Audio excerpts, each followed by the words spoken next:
we're going to do exercise all the way from your head to your toes and how to realign your body with the most common exercise I need to prescribe to my clients. So a lot of times we put our heads forward texting or sitting at our desk working.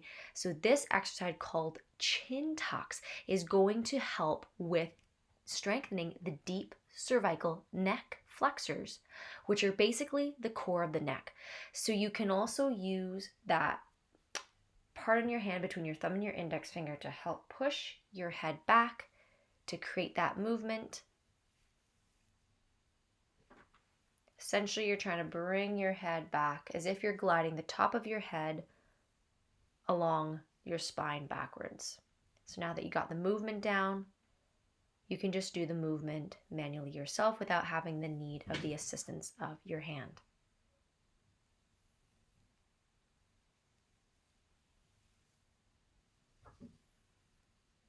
For the next exercise, you're going to grab a towel. This is to help work on the extension of the neck. So you want to start with placing the towel right at the base of the neck, the top of the shoulders. And we're going to use this to apply pressure to help bring the spine forward as we extend back. So you want to keep your shoulders pressed down and lifting your neck and your chin up to the ceiling. Obviously, you want to make sure you don't have any pain or discomfort with this. And as we look back again, you're going to inch the towel up a little bit. And extend again back. Neutral. Really pull down, extend your head back. And when I say pull down, you're pulling your neck forward. Again, pull down, look up. And back. And we'll do 3 more. So press, extend back, back to neutral, and relax for a moment. Press and pull forward, extend your head back, looking up to the ceiling. Recover and release. Last one. Look up to the ceiling. And now you're going to use the edge of the towel. We're going to work right at the base of the skull. By just taking a small edge of the towel, you're reducing the surface area to really concentrate on those small individual little vertebrae. So place it right at the base of your skull. And you're going to have to reach up. So when you're pulling, you're almost pulling up a line with your ear. So it's right underneath the earlobe in most people's cases. And you're extending up like so. So essentially, your hands move in line with your chin as you extend and look up to the ceiling to really help to mobilize those vertebrae in your neck as you're doing this motion. And look up to the ceiling. The one thing in this you want to watch out is you're not cheating and getting all the extension in your lower back or your upper back. So really just try to get that chin up to the ceiling as you do this exercise. We'll do 5 more. Make sure there's no pain. And by the way, this one, especially if you do desk work and you have a lot of neck pain and you are limited looking up to the ceiling, this would be a great one to even do multiple times throughout the day, say 3-4 times a day. Equally spaced out would be preferred.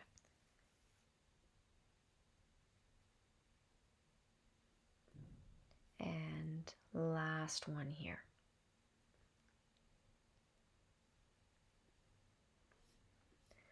All right, so moving on, we're going to stretch the chest. So this is a doorway stretch, very easy to do because I tell my clients every time you pass through a door, if you can do this stretch for at least 30 seconds, this would really help to open up the chest. So one thing you have to be careful of is this stretch can put a lot of pressure into the front of the shoulder. So you want to make sure when you're doing this, you're just feeling a nice stretch in the chest, breast area. You're not getting any form of discomfort. Another thing you can do is clasp your hands from behind if you can and extend back. This is going to get a different angle of the pecs and open up the chest in a different way. So this is another option for you. If this is too difficult for you to clasp your hands together, you can grab a towel simply like so and extend back and open up your chest this way. If you have a hard time doing the doorway stretch, this might be a good alternative. It won't put as much pressure on the front of your shoulder. Please keep in mind, I was a dancer and a gymnast in my younger years, so my flexibility is more than average. So when you're doing this and it doesn't look exactly like me, and obviously this would be level 2 aspects, so you don't have to do that part where you bend your elbows at the end. But this is just showing you different possibilities that you can do to open up the chest. So out of all these exercises, you can pick your favorite 1 or 2 or 3, or just one that really is more challenging for you. Another thing to keep in mind is maybe you might want to do it in stages. So this is a good one to warm up. Maybe you would just use a towel for all of them. And remember that when stretching, it's not always good just to only ever hold one movement and range of motion. You want to go through the entire range of the motion of the joint if possible when holding different angles of the stretch, because that helps to stretch out different angles of the fibers. And this again is why I'm showing you the different possibilities and scenarios that you can do. And if you're having a hard time with these more challenging ones, you can just stick with the doorway stretch, or simply just keeping your arms overhead like this position, not necessarily going into bending the arms, because this will get different angles of the chest there. That might be too intense for your shoulder at this point in time. So shake that out. We're going to now strengthen the trapezius and rhomboid muscles. So these muscles go in between your shoulder blades, and these muscles will often feel tight because they are too lengthened from having too tight of a chest and therefore being pulled forward. So you actually want to practice squeezing your shoulder blades together. Now the key takeaway point, you may have saw me do it, you don't want your shoulders to rise towards your ears when you're doing that. Not that this is a bad thing, but you want to strengthen the mid fiber traps, the rhomboids, and the lower fiber trap muscles. If you allow your shoulders to rise towards your ears as you're doing this, you're not going to be strengthening the lower fiber traps. So this oftentimes is a neglected area. So that is why in this particular case, we want to avoid lifting our shoulders towards your ears. So essentially, pull your shoulder blades down first, then squeeze the bottom of your shoulder blades together.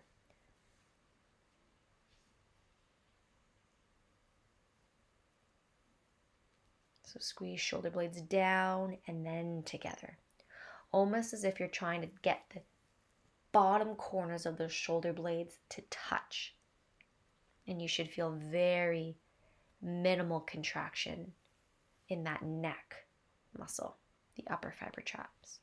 So squeeze down and together. And relax. That would also be a great exercise for you to do even in the car when you're driving to work. Now get flat on your stomach. You can start by just testing out how this position feels, essentially like baby cobra. This is level 2, where you're up onto your elbows like this, really trying to press yourself up. And level 3 would be full on cobra, pressing yourself up into this position. Oftentimes we don't practice extension in our spine. We're stuck in slouched positions. So it's always good to work all ranges of motion of the joints so that you maintain it, because if you don't use it, you will lose it.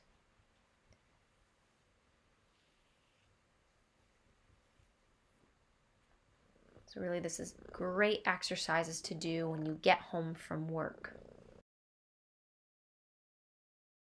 We'll do our last 4 here. Make sure you're breathing through your nose. Make sure you don't have any sharp shooting pain. This should all be done in a controlled manner, because sometimes these exercises may inflict pain. If that's the case, you definitely want to go see your local therapist, preferably manual osteopath or athletic therapist, because this is when we tend to specialize in the biomechanics, not just pain reduction. Here's where you're going to utilize the towel again. We're going to stretch out the hamstrings. So now remember, there's 3 hamstrings. That's why we call them the hamstrings, plural. So we're just going to start in this position with your toes pointed directly towards the floor. You may have to use a longer towel. Again, remember I was a dancer and a gymnast, so my level of flexibility is pretty high. You may not even be able to get to 90 degrees. If you're not able to at least get to 90 degrees, your level of flexibility is below what it should be. In this stretch, you should be able to get your hip with your knee straight into a 90-degree angle. So keep that in mind. So you notice I'm putting a slight bend in my knee here. And then as I straighten it, I try to get a little bit more of an angle. I try to gain about 1 millimeter, ideally. Try to fully straighten it. Bend the knee again. Give yourself a little bit of a break and try to extend a little bit. And then we're going to switch sides. Assume the same position. Straighten out the bottom leg. Flex the top foot, toes pointed towards the floor. Increase the angle to what you feel comfortable. Also keep in mind too, you may not be able to lie completely flat on the floor with your head like this. So you may have to utilize a pillow underneath your head. Remember, this is a case-by-case basis, and because I'm not there with you, you have to try to make sure you're as comfortable as possible and you're following as closely to what I'm doing as possible to make sure you're not going to get any injuries. So if you're really noticing you lack flexibility in the hamstrings quite severely, I will leave a link in the description below to a more in-depth video on how you can stretch all your hamstrings very specifically and targeting each one. So go check that out if needed.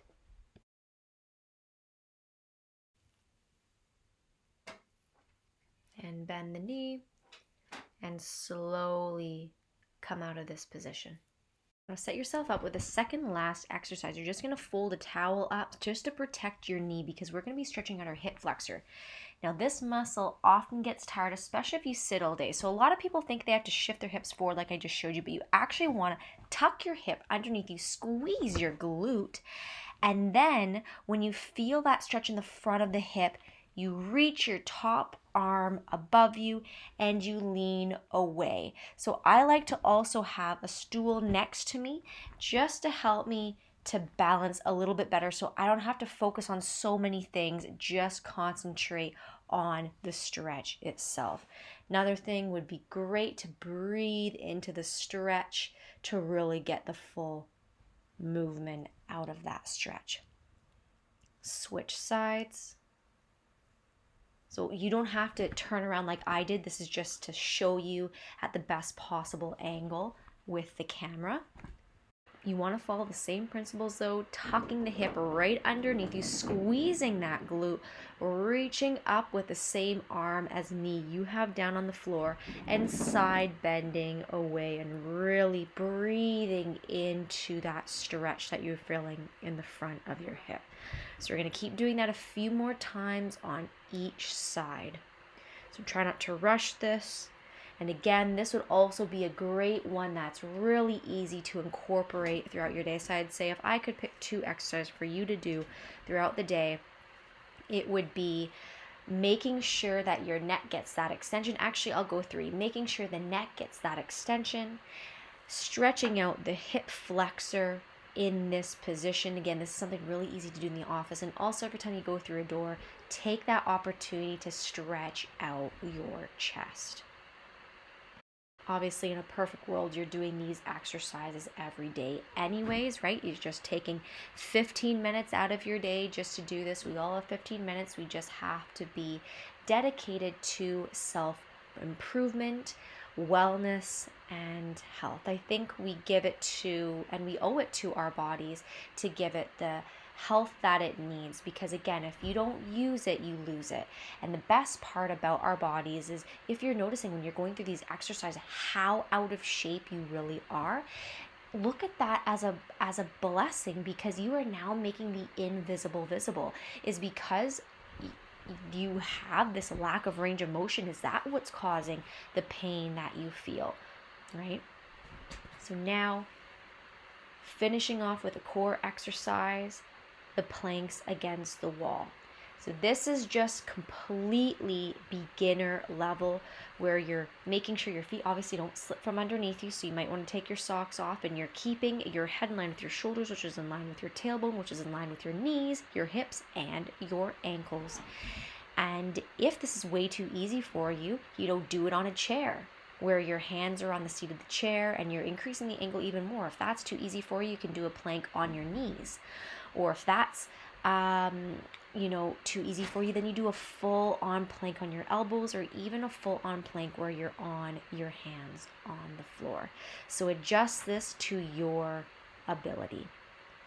So that is what I have for you guys today. Thank you so much for completing the video. Again, it says 8 daily exercises to do every day, because this really, I have to say, out of all the exercises I've prescribed to my clients, these have to be the most common 8 that I tell people to do. So don't forget to subscribe, because once you do, you will be notified of every single new video I release in the future. And if you have any requests, guys, don't forget to leave that in the description below. I love to take requests, because if you have a question, or if you have a video that you want me to release, odds are somebody else does as well. So thank you guys very much for all your support.